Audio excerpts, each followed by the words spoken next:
ইশক কাকে বলে জানেন? প্রেম।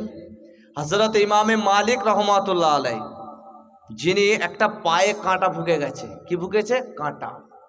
ইমামে মালিক রহমাতুল্লাহ আলাইহি কাঁটাটা ঢুকে যায় বলে চলতে পারছে না, চেহারাটা পাল্টে যাচ্ছে, কালারটা, পাটা ফুলছে। কিছু মানুষ বলছে ভাই কাঁটাটা বার করে লাও না।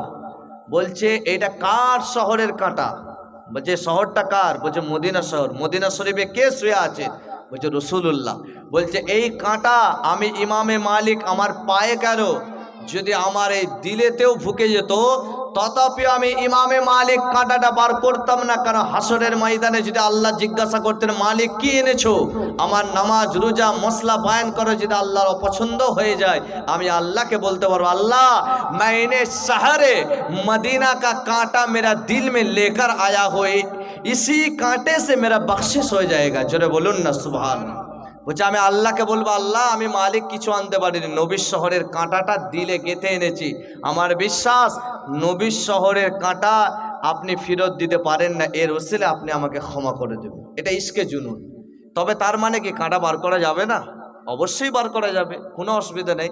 এটা ছিল তার রাসূলুল্লাহকে মহব্বত করার আন্দাজ, পিয়ার। তেমন আমরা আহলে সুন্নাতুল জামাত রাসূলুল্লাহকে ভালোবেসে বসে নয়, একটু দাঁড়িয়ে দাঁড়িয়ে আদবে সালাম দিই। জোরে বলেন সুবহান। এবার কেউ